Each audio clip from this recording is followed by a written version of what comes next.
Welcome back, book nerds. On this episode, I'll be speaking with Kathleen West, author of Home or Away. This book is all about two friends, one Olympic dream, and the choice that stood in the way. Leigh and Susie were once close friends on their way to Olympic hockey gold, but when Leigh stumbles along her path, she leaves everything behind. 2 decades later, Leigh is a successful investment banker, happily married, and the mom of a hockey prodigy. So when a career opportunity lands her and her family back home, Leigh takes the shot for her kid. Back in the ultra-competitive world she left behind, the move puts her back in Susie's orbit, the one person who knows her secret. Let's get to it and get to know more about Kathleen and her new book.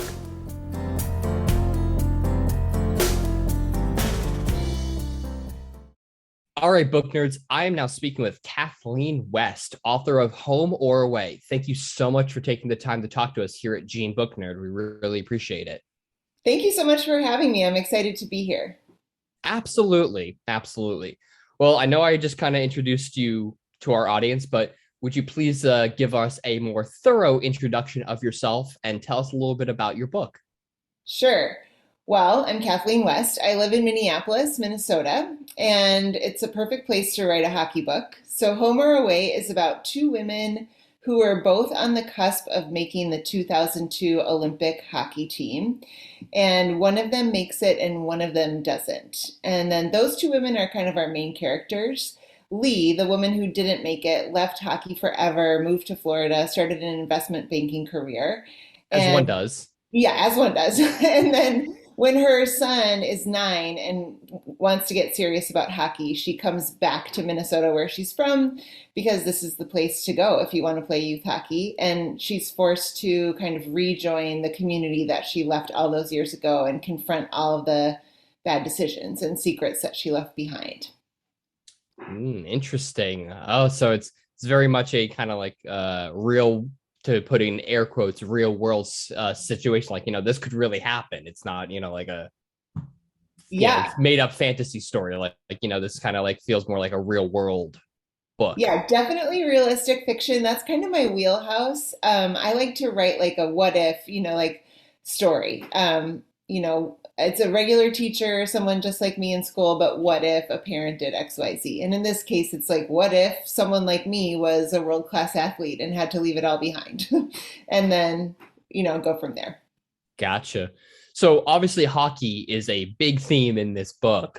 What was the reasoning for choosing hockey versus a different sport? Are you a big hockey fan? Did you not really know much about hockey? Well, tell us about that.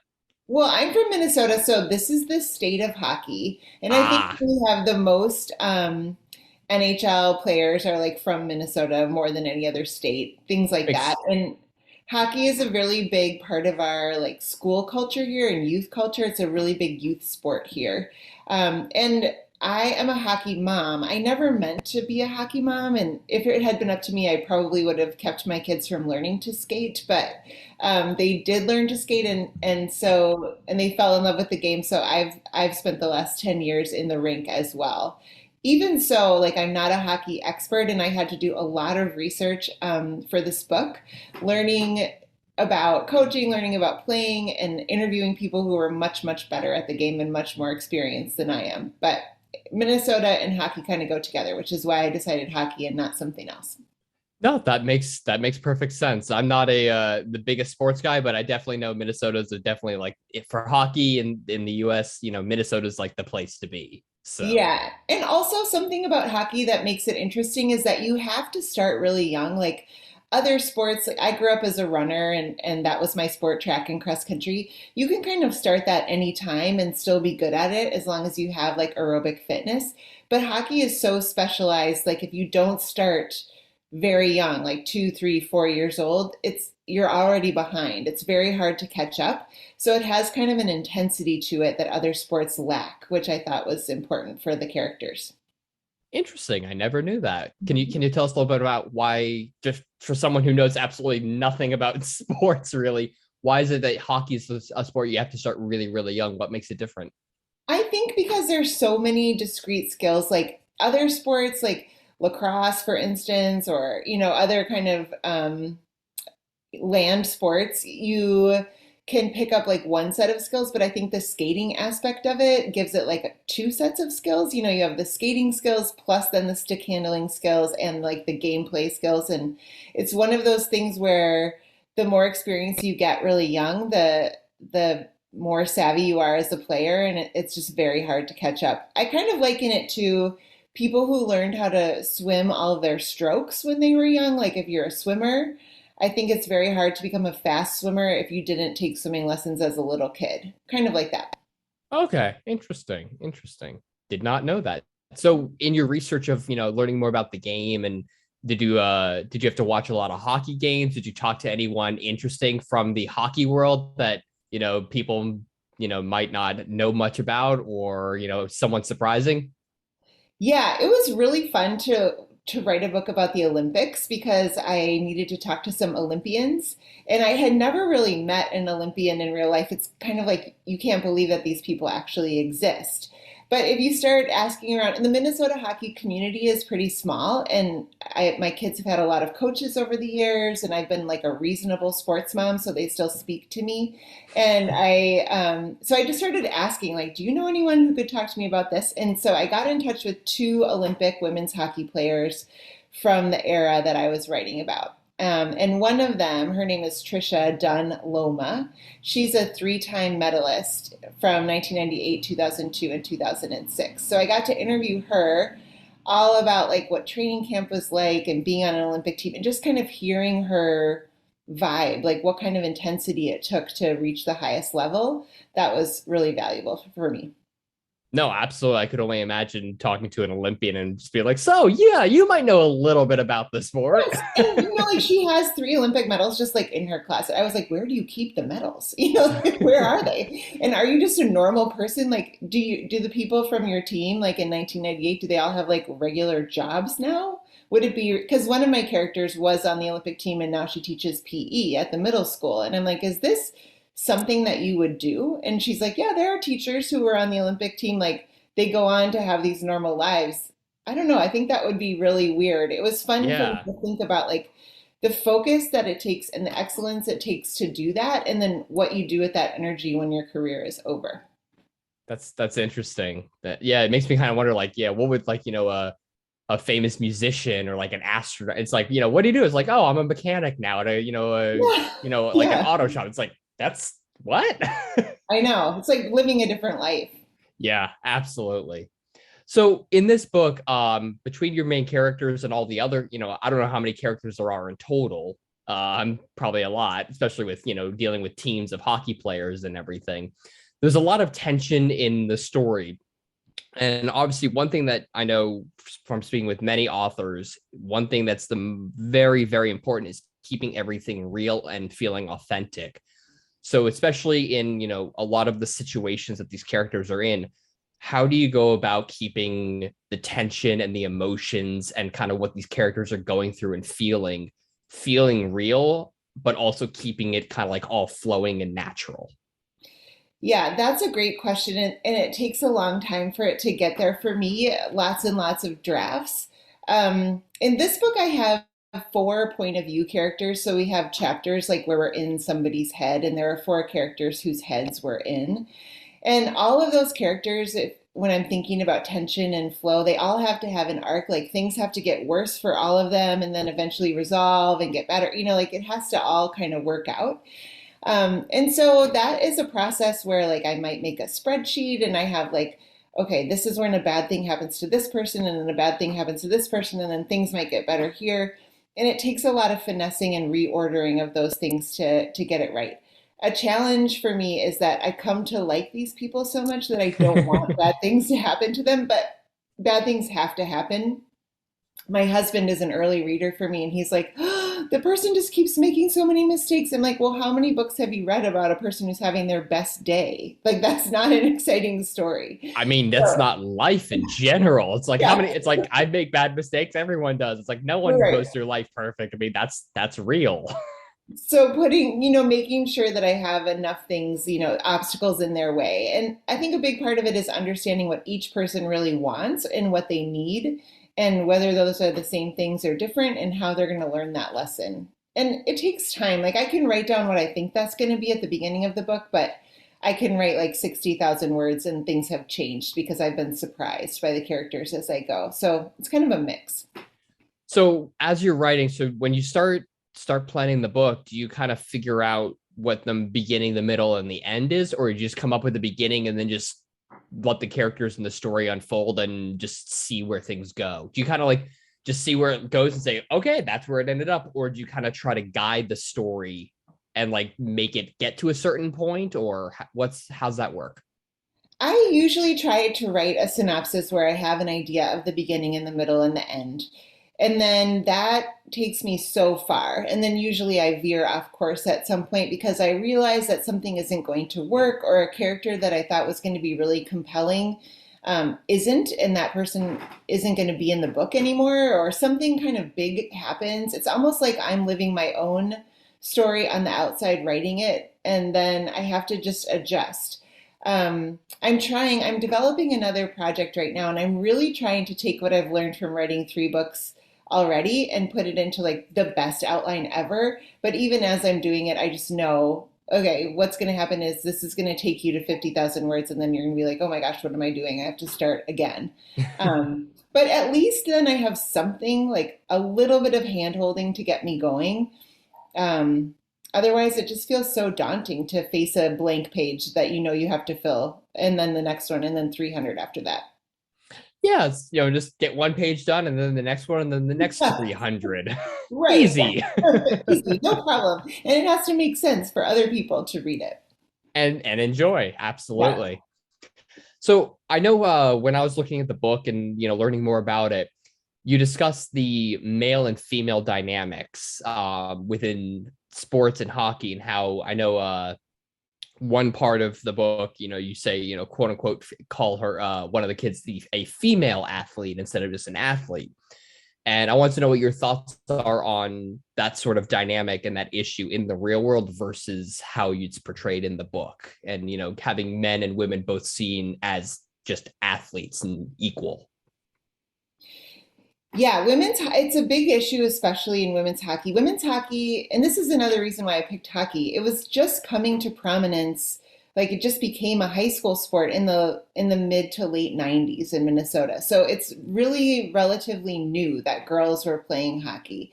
So my main characters were on the front end of elite women's hockey in the United States.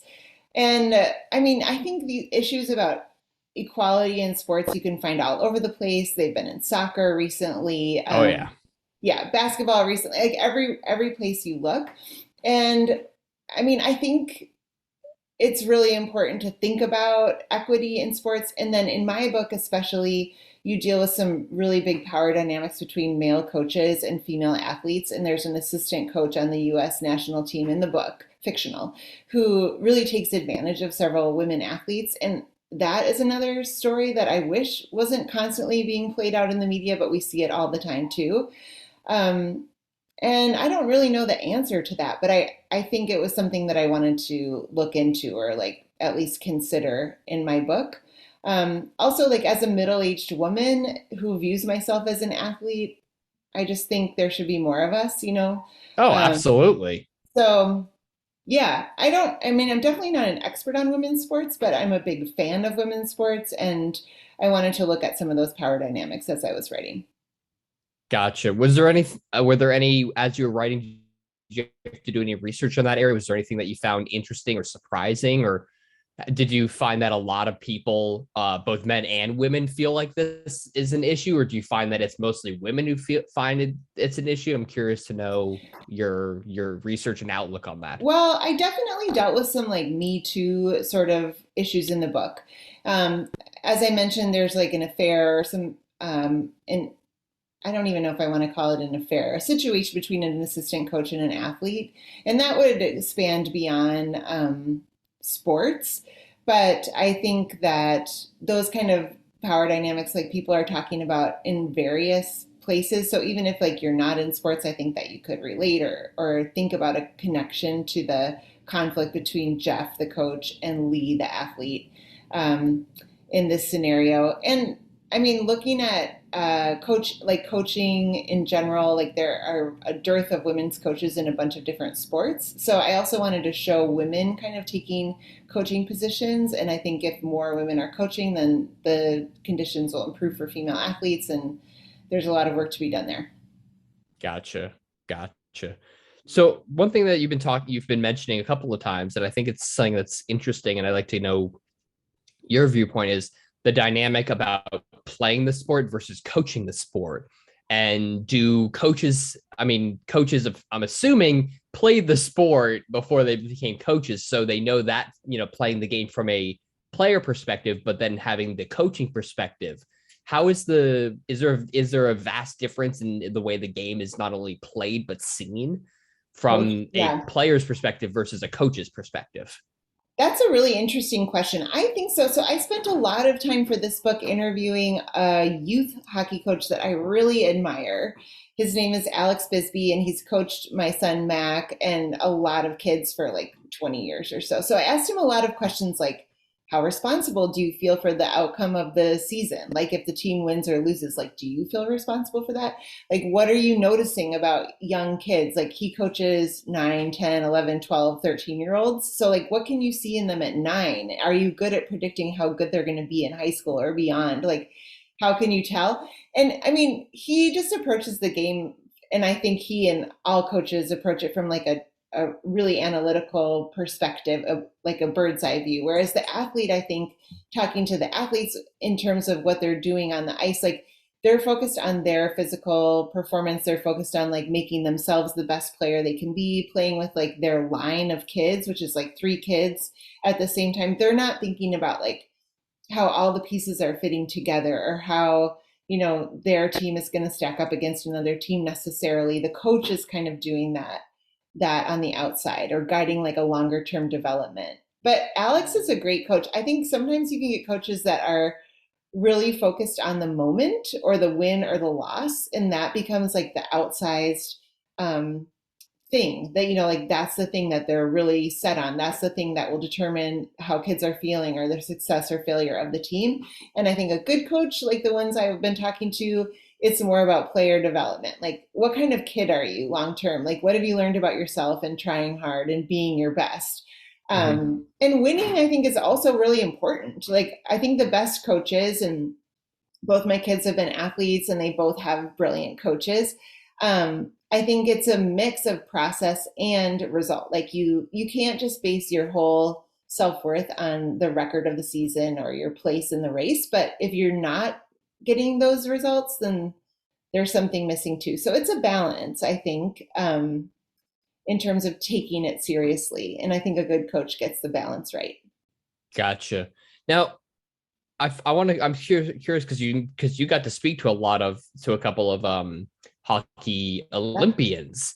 Do they view themselves and kind of the game the same way as like hockey players that aren't on that level? I'm curious if as you kind of progress along the level of playing hockey, if the way you play and see yourself and is it the way the game is played mentally changes. Yeah, my sample size is not super high. So I've talked to just a couple women who are on the team, but their level of intensity blew me away. Like even just talking to them, like they kind of like, when you talk to someone who just is functioning at like there's like a buzz around them, like they're a Mm-hmm. little bit bigger of a personality.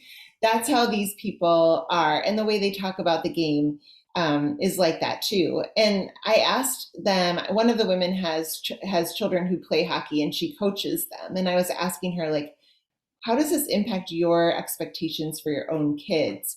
And she does have high expectations for them. Like she wants excellence from her kids. I mean, it's kind of natural because she's demanded excellence from herself for her entire life. Mm-hmm. And like you can't reach that level. So I do think Olympians are functioning on a different level than the rest of us. In terms of like, I just think you have to make a total person push to Yeah. be the best at something like that. And maybe it's the same. Like I've been trying to draw some comparisons. Like, do you have to have that same level of intensity to write a novel and get it published? Do you have to have the same level of intensity to record an album? I don't know. I think there's something to it, but something about using your body or your physical being has to be powerful in the same way that your mind is powerful. It's a lot. I think there's a reason why, I mean, beyond just normal aging, that athletes have like a career span that's not usually decades and decades, because I think what it takes is so intense.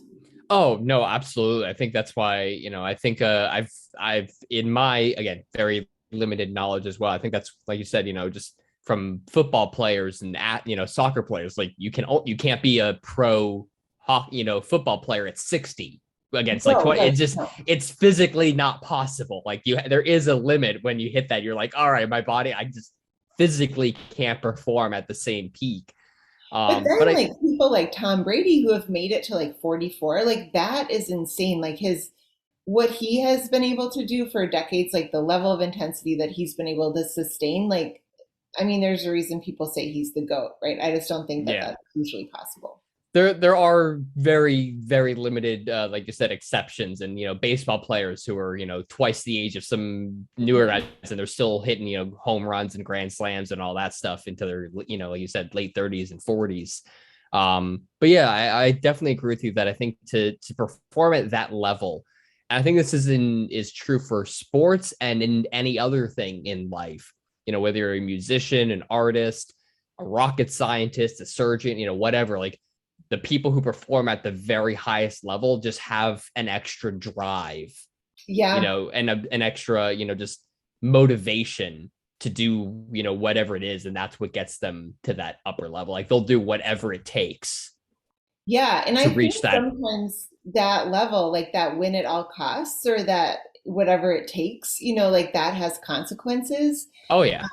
And so that was something I was interested in exploring too. Like, whatever it takes, what if it takes like compromising your morals or keeping a really bad secret or betraying someone you love? Like, where's the line? Yeah. Um, No so, cheating. That's definitely where the yeah, line, definitely don't cross that line. Don't cheat. hashtag deflategate, right? Absolutely. So in writing this book and it's and all the story and everything, when you have someone who reads it, what do you hope a reader will take away? Like what's the kind of like the biggest overall theme and message that you hope people get from this book? Yeah, there were a lot that I was thinking about as I was doing it. And for each character, I kind of have a different idea. For my main character, Lee, like she believed that making the Olympic team would make her a worthwhile human being. Like if she made that goal, then she was okay. And when she doesn't, she feels like she's let everyone down and herself down forever. So one thing is like, I just don't think that it's fair to judge ourselves on something like that. Like be a little easier on yourself, be a little forgiving or understand circumstances. And she also refuses to kind of let people help her, let people in, or anything that would cause her to admit any weakness she won't do. So that's a lesson too that I think people should think about, like how to be more vulnerable or how to be a more heart-centered person and what the advantages could be. The kid in the book, I really like him. He wants to please his parents so much. And I think the lesson from him is like, are you doing it because you love it? Are you doing it because your parents want you to do it or someone else's expectations? Like, how can you kind of get yourself in line with your truest drive, your truest motivation? What is that? Well, I think that's definitely very relatable for a lot of people about just figuring out, like you said, who you are and what do you want. Who are you, when whatever you're doing in life, who are you doing it for? Are you doing it for yourself or someone else? Yeah, that's basically the question of a lot of the book. Like, what is this for? And in terms of sports, like something that's interesting, I've always been driven to participate in sports, and I did in high school and college. I really like sports a lot. But people who don't like sports, they're like, who cares? Like, why are you doing that? And I think like you can learn a lot from looking at that. Like, what am I trying to do? What am I trying to prove? And does it matter? Yeah, no, absolutely. I mean, I think that's true in like, in all aspects, whether it's sports or, if you're in math club or hockey or football or chess, whatever it is Mhm. there's always going to be people who think that way about almost anything that's not what they're into. Like I said, I'm not a huge sports guy, so I'm just like sports. For me personally, I'm like, like sometimes it's fun to watch, but in my mind, I'm like, who really cares? But Right. when it comes to other aspects, I'm like, how can you not care about this? But that's Yeah. because that's my thing. That's what I'm really into. So Yeah, and I think like just examining why we're into the stuff we're into and why it matters and what the consequences are for having that singular focus is kind of interesting. well, also if we were all into the exact same thing, I think life would be much, much more boring. True, and probably much, much more competitive. If there's only one way to succeed, that would Exactly. There's be a only little one scary. sport, no other Yeah, no other hobbies or anything. It's hockey and nothing else. that's it. Well, I know. Everyone plays hockey. Most Yeah. intense sport ever. Yeah, and then I would have no way to succeed in life because I don't really even know how to ice skate. Well, that makes two of us. I Yeah. think I've been on ice skates I think once in my life when I was maybe 7 or something like that. Yeah. So where can our listeners, when is the book available now, or when will it be coming out, and where can our listeners find it? It's coming out on March 29th, and it's available anywhere books are sold, so that's exciting. And yeah, I hope a lot of people find it and find something that they like in it. Will the book be available in audiobook as well? As I'm an audiobooks fan, and it is available in audiobook, and Cassandra Campbell is the narrator, and she does a fabulous job. Fantastic. Because yes, I am definitely a huge audiobook listener. I've actually just gotten back into kind of just going hiking in the morning, and I'm looking for some good audiobooks just in podcasts just to put in my headphones just while I'm walking the nature trail for an hour or so, just to listen to something. So I love that too, and I've been really really lucky with the women who performed my book, so I'm very happy for people to listen to it. and also, if our listeners want to learn more about you or your other books, where can they learn more about you? A website, social media? Yeah, I'm at Kathleen West Writes on Instagram and at K West Books on Twitter. And if you just Google Kathleen West author, I pop right up. So I'd love to hear from anyone. Perfect. Well, thank you so much for taking the time to talk to us here at Jean BookNerd. We really appreciate it. It was absolutely fantastic talking to you and learning about your book. Thank you so much for having me, and thanks for asking such interesting questions. I try. I like going when I can. I like going more in deep into learning the motivations behind the book and why the author chooses, the choice makes the choices they make, and not just asking questions that could be learned just by reading the book. It's always more fun to dive deeper than that when possible. Yeah, it was really fun and challenging to think about him. So thanks. Absolutely. Well, thank you so much, and hopefully, maybe when you have another book coming out, we can do this again in the future. I would love that. All right. Thank you so much. Thanks. That's all for now. I hope you all enjoyed learning more about Kathleen and her new book, Home or Away. Stay tuned for the next episode. And any closing remarks for our listeners before we go, Kathleen? Hi, this is Kathleen West, the author of Home or Away, and you're listening to JeanBookNerd.com.